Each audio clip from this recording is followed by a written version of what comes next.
Working with Stephen he's very different in real life from Ian. Oh, He's very funny, he's very dry, he's always um, he's got heaps of energy and he loves like bantering with Sam. The two of them have got this great relationship where they're always being mean to each other.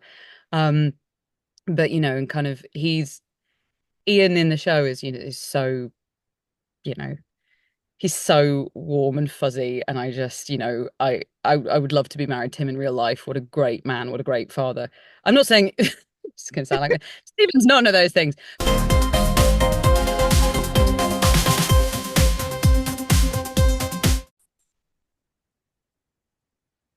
welcome everyone to this exciting interview segment at Survive the Shows today. I'm Desiree, and today we have the pleasure of sitting down with Kristin Atherton, star of the Outlander season 7. Join us as we delve into Kristin's insights into her character and the challenges of filming this show, and to know more about her. Thank you for being here with us, Kristin. Not at all. My absolute pleasure. Thank you for having me. I should probably explain to anyone who can see this gubbins just to the side of the screen. I'm in my home recording studio, so yeah, it looks very dark and kind of scary in here, but that's why this is here. Just do your best to ignore it. It's not a problem. Very professional. The opposite of professional, but yes, thank you for saying that. So, talking about your adventure on Outlander, uh, Mm. Jenny Fraser Murray, Jamie's sister and young Ian's mother, has become a central figure in season 7 of Outlander. Kristin takes over from Laura Donnelly, a transition that presented both opportunities and challenges. Mm. Uh, Kristin, what was your initial reaction when you learned you would be cast as Jenny Murray and taking over from Laura Donnelly? Well, first of all, I thought, no way. They've emailed the wrong person. There must be another Kristin Atherton out there. Genuinely, you know, in no way felt like, well, of course, I'm brilliant. Especially a show like Outlander that is populated with incredible actors, and Laura is one of them. She's literally an award-winning stage performer. So I did not feel, first of all, like I deserved to be there, but that's what everyone made me feel like from the second I sat down in my first makeup test. And they very sneakily were like, do you want to meet your son? And, before I knew it, John had kind of walked in and, went, hey, mum. And I was like, oh, hi, hi, because I'd watched and watched and watched as much material as I could, Jenny, that Laura kind of created, and to try and get up to speed with where everyone else was at emotionally, all the different actors and characters had been through by the time that I turn up. And so it was almost I was a bit starstruck, meeting John for the first time, and definitely meeting, Kat and Sam. But Sam was exactly the same. He just, gave me the biggest smile, and went, "Hey, sis," and I got this massive hug. And there was no feeling from anyone on the set that, I had to prove myself, or that, who's the new girl. Um, it was just everyone was really warm and welcoming, so that helped massively with my imposter syndrome, because that was my first feeling. I was just like, I don't deserve to do this, and so I did exactly what I did at school, and I over prepared. So I read the book which season 7 kind of came out of. I kind of scoured all the Jenny sections for anything that Diana might have said that weren't being included in the script. I rewatched everything that I could. And yeah, I, tried to do the best that I could, but my main feeling was, me? Really? So yeah. And how did you balance honoring Laura's portrayal with bringing your own interpretation to Jenny? That's a great question because it's the question, really, because I know myself from watching the show, you get really emotionally attached to the people Yeah. visually, hourly, how they sound, how they move. And I studied and studied Laura's portrayal, and I realized having done that and kind of um creating my Jenny, there's no point in trying to recreate what another actor does because unless you're literally a professional mimic, and the producers have been very, very clear to me, they said, we don't want an impression of Laura. We want you to do your Jenny. And I realized that, I just had to trust that the work that I'd done, the kind of the watching her, would kind of be living in my heart and my mind, and then I had to kind of let it go because I also didn't want to do something that was inauthentic to me. There are things that I bring naturally that, are just different from Laura for whatever reason. And also the Jenny that we meet simultaneously, this is not a plot spoiler anymore, thank goodness, is much younger than the Jenny that we meet in the original few series. And then she's much younger as well. So I got to kind of explore two things that maybe Laura wouldn't have got to explore, the much, much older Jenny, who's a matriarch, I know we see her at various points where she's got all these children and grandchildren, but at the point where I played her, she's literally like the head of an army of children and grandchildren. And then when she's much younger, before she's even kind of properly fallen in love with Ian, you see those little sparks of what's going to begin. And I found that really tragic and really beautiful. And there's maybe like an innocence there and a sort of, the world is at her feet, which is very different to the older Jenny. So it wasn't just balancing Laura, it was also trying to create Jenny at two very different points in her life that we maybe haven't seen her before. But yeah, I told you I ramble. Also, if you heard a little noise just then, my cat has decided to join us in the studio, so we may get a little flying fur ball over my shoulder at any minute. Don't worry. And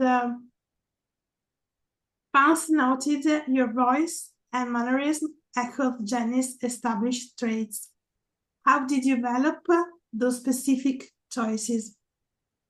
Um, I think maybe because I've done a lot more theatre than I've done television, and I've been an understudy before. And for anyone who doesn't go to a lot of theatre or just doesn't know what an understudy does, it's literally your job to, if the person playing that part is unwell or can't make the show for any reason, you literally sometimes halfway through a show need to jump in with exactly what they're doing. And so I have experience of that. And even though, you can't be that person, you do have to copy the blocking, you have to copy their rhythm as much as possible so the other actors aren't, discombobulated too much. So I'm used to watching what other actors do and kind of trying to absorb that and thinking, okay, so how can I do that but make it centered and rooted? And Laura had this lovely thing where she, had her hands on her hips, and because of those wonderful bum rolls and the corsets, it's actually quite comfortable to have your hands there. It felt, when I was sort of doing that for myself, it felt very earthy, it felt very practical, it felt like, you know, yeah, it gave me a lot of strength. So I was like, I'm gonna steal that if that's all right. And also because I do a lot of voice work, I work a lot in computer games, audiobooks. I'm used to, again, listening to people, and sometimes I've done the audiobook of a video game, and so I have to kind of give nods to the way people sound. I'm not an impressionist by any stretch of the imagination, but I find people's voices really interesting and fascinating. And who knows, maybe that one was a bit more unconscious. I just obviously had watched her so much and listened to what she was doing that it kind of, yeah, ended up informing. Again, like I say, I think, you can't try too hard if you're trying to be authentic. But yeah, those are just the areas that I'm really interested in and I know a lot about. Yeah. That's great. And which scene in season 7, part 2, challenged you most emotionally, and how did you prepare for it? Oh gosh. Uh all the secrets. Um Definitely the most challenging, I think, is the scene in the woods where um she's kind of gone to scream, basically, and she has just had her sort of altercation with Claire where she's said, "Can you heal Ian?" And she doesn't understand why Claire won't. And I got the impression Jenny's a very strong woman. She's had to be, and she's carried her family literally since her mother passed away, and she strapped on an apron and kind of got on with it. So this is a vulnerability that doesn't come naturally to Jenny. I don't think she likes being vulnerable, and I think, but knowing that I had to do that, I had to, literally, this is like a scream from the soul, and she's on the point of breaking down. It just happens to be the moment that Jamie finds her, and he becomes the support that she needs. And so that's hard, when you're being vulnerable, but the person you're playing doesn't want to be vulnerable, so they actually can't, let go. And I'm not one of those actors who can cry on demand. John, by the way, top tip, is brilliant at it. The scene in the graveyard with John, he can just like be messing about with the crew or with me, and he'd be like, "What are we doing this weekend? What's fun?" And then they'll be like, "Okay, John, we're rolling." He'll be like, "Tears." I'm not like that. Uh, Actually, I'm a bit of a cheat. I get really sad over um cats that need homes. Like in the shelters, like all those videos on Instagram. My entire Instagram feed is just full of this cat only has a day before it's going to be euthanized if no one steps in to rescue it. So I basically just go to my Instagram feed and try and find all of the cats. And I genuinely, within seconds, like even thinking about it now, I'm like, oh my God, all the homeless cats. I just want to rescue them all. And so I'd have to be doing that, while the hair and makeup people are running around me, and they're trying to make me look consistent between takes. And I'm just staring at my iPhone going, oh my God, the cats. Um, and you have to do that for anyone who isn't familiar with filming. You have to do that for hours sometimes because there's planes overhead, especially when you're outside, and you can do a great take, and it's exactly like, all of the emotions are there. And then the director is thrilled and he comes up and goes, "That was great, that was brilliant." And the sound guy runs over and goes, no, we can't use that one. There were planes in that one. And you'd be like, oh God, I can't cry anymore. So that all of those things are difficult. But they make great stories afterwards. Yeah. Yeah, exactly.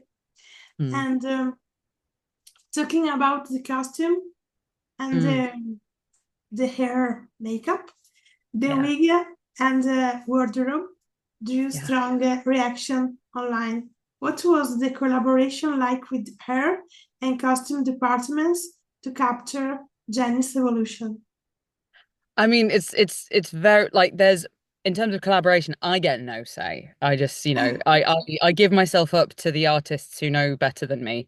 Um, I know that they wanted to really match like Laura's hairstyle the last time we'd seen her, but she needed to be much more grey. And I think I must have had like five different wigs where they were like, this one's too grey. No, this one's too brown. No, we need to put more in. And it was just, yeah, an endless cycle of wigs. So whatever decisions were made were above my pay grade and also made by people who are much cleverer than me.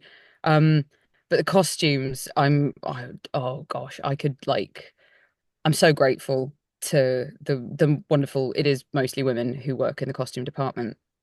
Again, I don't get any say other than, are you comfortable? Can you breathe? Because everyone has a corset, a real corset, and obviously they want everyone to have the right silhouette, but there's no point anyone being uncomfortable, especially in a scene where you've got to scream and you've got a lot of use your breath quite a lot. So um and I think they thought I was a masochist because they kept tightening my corset, and I'd be like, "Nah, you can go tighter." And but Kristin, you won't want it any tighter than this. You'll be really uncomfortable. You're going to be in this for hours. I love wearing a corset. I think because I'm quite I got junk in my trunk. I got a big ass, but I've got a little waist. So for me, I was like, I love this fashion. This is great, and I think it gives you something when you're being held up in that way by a corset, and it actually reminds you not to slouch, and it reminds you not to have your kind of modern physicalization. So I loved my corset, and then I would overhear the little conversations they were saying about my costume. So older Jenny wears these kind of earthy palettes, so I wore a lot of like brown wool and grey wool and I think mostly kind of brown and kind of like moss green because she's earthy and because she's rooted, she's scent, and all of those words were being used by the costume department. I thought, gosh, you're giving me so much. You're so clever. And then young Jenny had this beautiful pale lilac, and they were like, it's like Heather because she's young and she's got the world ahead of her. And I was like, I love this. I love these conversations, that you've thought so deeply about, you know, um, how costume reflects your inner life. And so I'm really grateful. And I loved my costumes. And frankly, if I could wander around in them all the time, I would. Great. Yes. Um, And I know you worked in the past with Stephen Cree. working with Stephen he's very different in real life from Ian. Oh, He's very funny, he's very dry, he's always um, he's got heaps of energy and he loves like bantering with Sam. The two of them have got this great relationship where they're always being mean to each other. Um, but and kind of he's Ian in the show is so, you know, he's so warm and fuzzy, and I just, I would love to be married to him in real life. What a great man, what a great father. I'm not saying it's gonna sound like that. Stephen's none of those things, but Stephen is like you want to go to the pub with him. He's such a laugh, and he was, so supportive when I was working. He took the time to like really get to know me as a person right away. And one of my party tricks is I read palms because I used to do like in the UK we have like music festivals, and I used to be like a kind of wandering performer at those. Is how I would go to Glastonbury for free. And so I learned to read palms, and so I ended up like reading whoever's was interested in the Easy Up. And Stephen, it was like the stillest I'd seen him the whole time we were working together, and he was like, and at the end after I'd said everything he was like, that's really interesting. How do you know that? That's really accurate. And I was like, I don't know. So yeah, he's an absolute joy. I do wish that we'd had more material together. But I think a lot of the episode really focused on both of our relationship with John, much more than, you know. Yeah, we did a lot of hand acting. And I know Stephen wasn't very happy about that. He was doing all this beautiful acting as he was dying, and and they cut away to our hands. And he was like, "Why did they do that? I had a perfect tear, Kristin." So anyway, yeah, yeah. that's great. And how have you navigated social media feedback since your debut as Danny? Oh, I just ignore it. Oh, okay. I literally I just don't. I learned this about myself very early on as a performer. Even good criticism, like even when people are kind to me, I will scrape a criticism out of it. Like if someone is like, oh, I love the way you look in the part, I'll go, they don't like the way I act, just the way I look. Or if someone is like, oh, I love your accent, it was like, what? So like you didn't like any of the emotion that I did or anything. I've got a very thin skin. I'm too not able to go, everyone's got an opinion, it doesn't matter. So I just don't read any of it. Like even if people are being kind to me on Instagram at the moment, by the way, like because the audiobooks of Outlander have just started coming out. If any of you are being nice to me and like, oh, I love these. And if I'm not like liking them or replying, it's just because my rule is don't read any of them. Don't read the nice ones, don't read the horrible ones, and also because for me it can sometimes ruin a performance. Like if I'm in a play, I never read the reviews at all, and even the good ones have a bad effect on the play. So like, you know if you start to take on the criticism, like it can stop you being true to yourself, and you just have to have the integrity that what you're making, especially with the other artists, is what it needs to be. You can't please everyone. There's no point, if um but also the good stuff can make you arrogant. If you start reading all the positive stuff and you're like, I'm great, you stop trying. And definitely doing a play like I was doing a play out in Australia, and my mum read me a review that said, I was the best thing in it. And she said, and Kristin Atherton has the moment of the play. If an Oscar could win, if a look could be won at the Oscars, Atherton would win it. And then I went to do the show that night and I was like, this is the best moment in the, and I couldn't do it anymore because I was in my head. I was thinking, this is a great moment. And so it was gone, and I think it's just important to, understand that everyone's got an opinion and you can't please everyone. And, a lot of wasted energy is, trying to make yourself something other than what you are. And you do just kind of have to get your head down and get on with it. But that does not mean I'm not grateful when there is love. So if anyone has been kind to me online or is still being kind to me online, you are appreciated. Don't stop.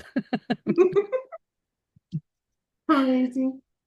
And can you share a memorable off-camera moment on set with your co-stars Mhm. on Outlander? Um, Two, you can pick your favorite. They both involve horses. Um, I um I don't know when they're releasing the blooper reel. They made a blooper reel and they showed it to us and I had to like sign that I was fine with it because I look like an idiot in it. So there were two moments. There are two horses that they use all the time. This is a big behind the curtain. All of the big horses, it tends to be that the men ride are one big horse, and then there's a slightly smaller horse that all the women ride called Nirvana. But everyone else calls Nirvana Sleepy. Um, Sleepy because apparently Nirvana does not do as he's told. So like if they go, and he'll just kind of sit there and and Kat had told me about him when I was going off for my riding lessons because I can't ride. I don't know how to do it. And they were like, we'll teach you. And she said, oh God, you won't get him to move. He's like, totally like you'll really have to give him like a kick. And not for me. Nirvana tried to kill me. Um, like I was supposed to go for my first trot, which I'd never done. I'd been on a horse like twice and they were still teaching me. And she gave him like a little, biff on the backside so that he would go for his trot. And he went for a gallop. The difference between a trot and a gallop is massive. I was not ready for it. I forgot everything she'd taught me. And I just like jumped forward and grabbed hold of his head like a cartoon character riding a horse.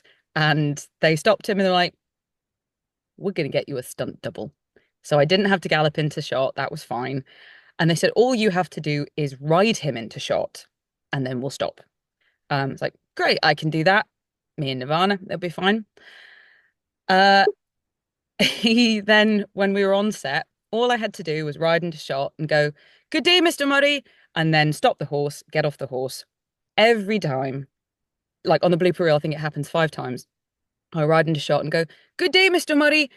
And Nirvana did not stop. He walked and went the other way.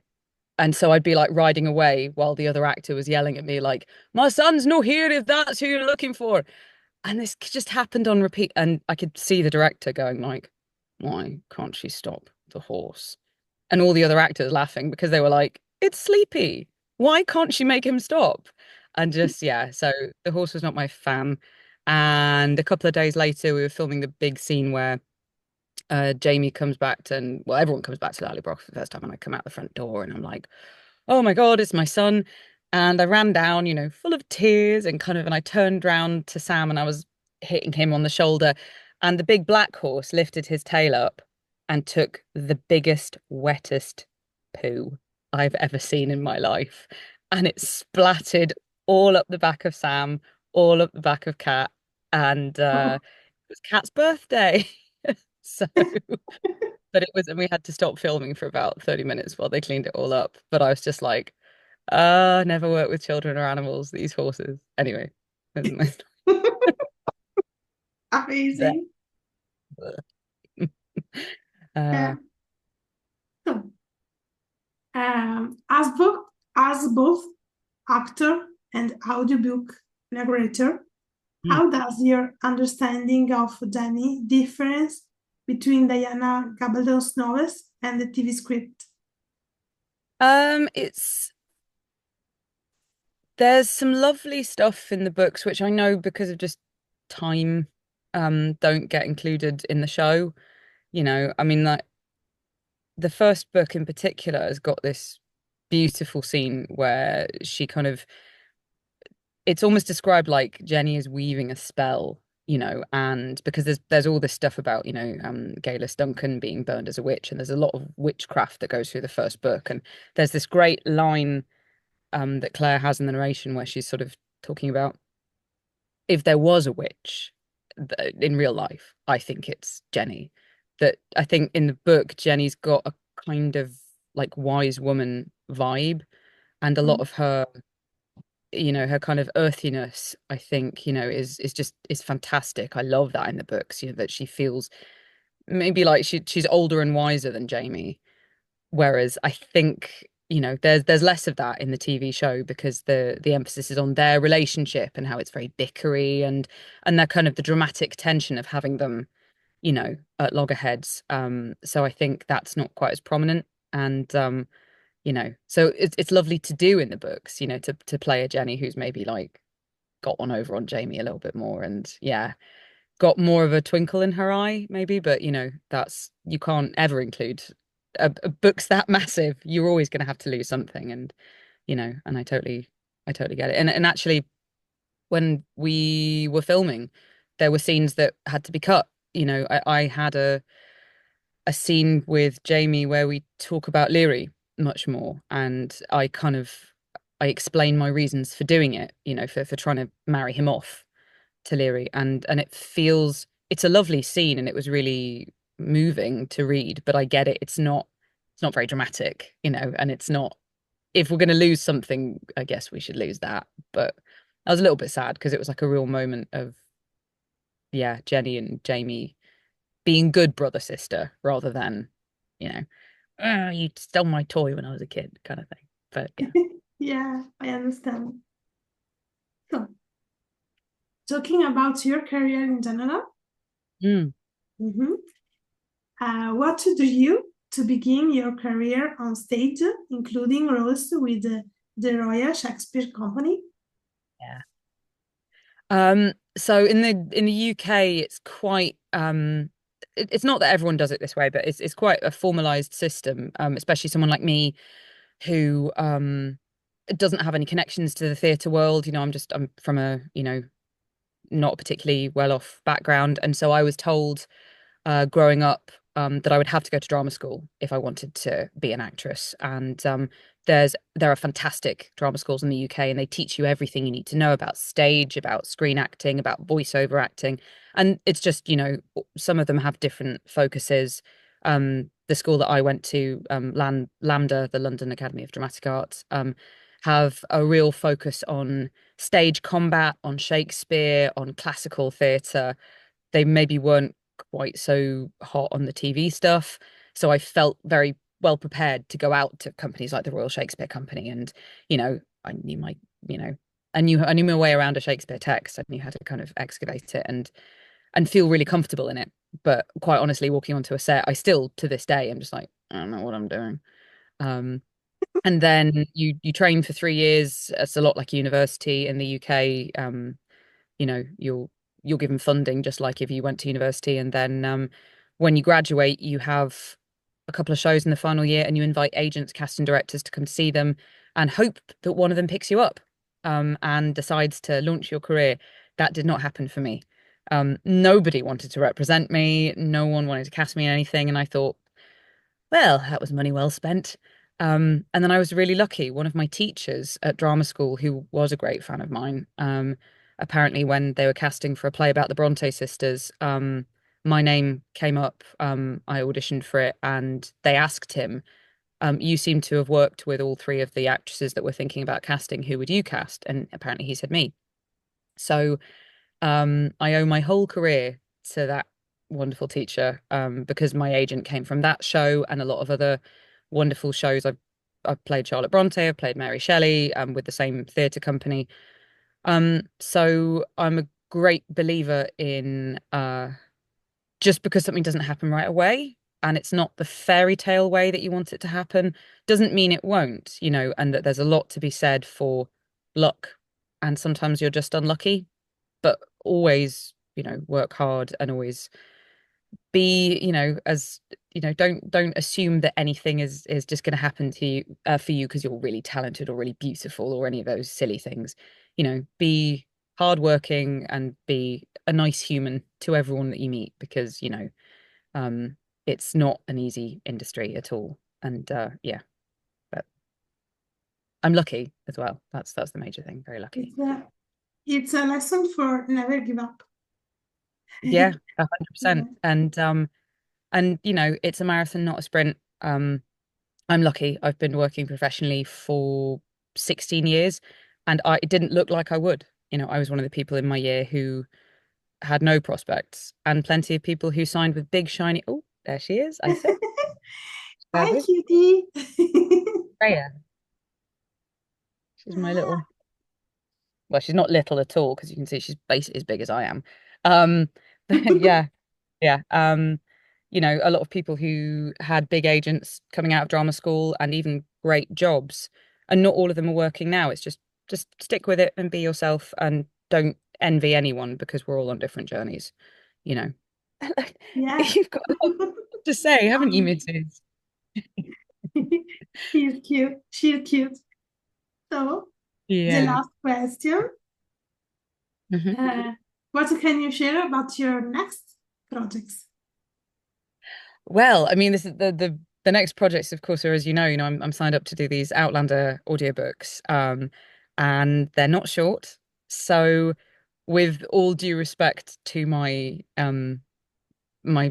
stage and screen agents, because I have two different agents, I've sort of said to them, whatever comes up, I must leave enough time for these Outlander books because that's my first commitment. I just finished a stage show with the Royal Shakespeare Company, where I was playing Angela Merkel, and that was 5 months. And because I don't live in London, I live in a town called Brighton, which is about an hour commute away.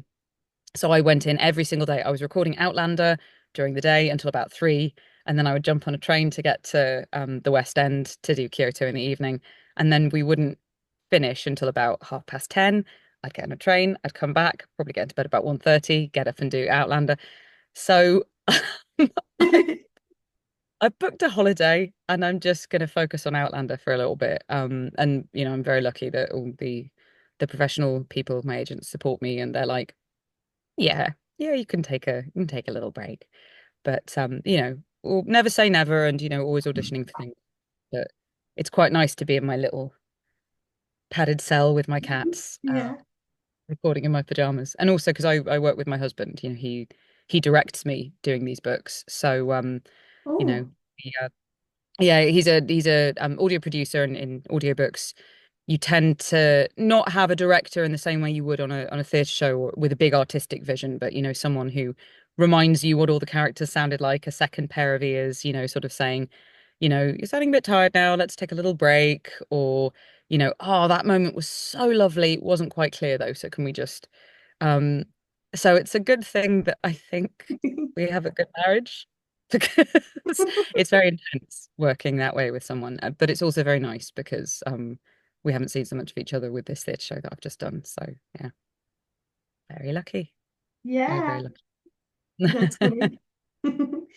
So this is it. Thank Make you. sure, all of you, to quote, if you haven't watched it yet, Outlander Season 7 Part 2. And make sure to go to the new audiobooks of Outlander that's not rated with about from Kristin. And thank you, Kristin, to join us today. Thank you. Thank you so much. It's been an absolute pleasure. Mm. It's a Thank you. pleasure for me. Thank you. And thank you for watching. Bye.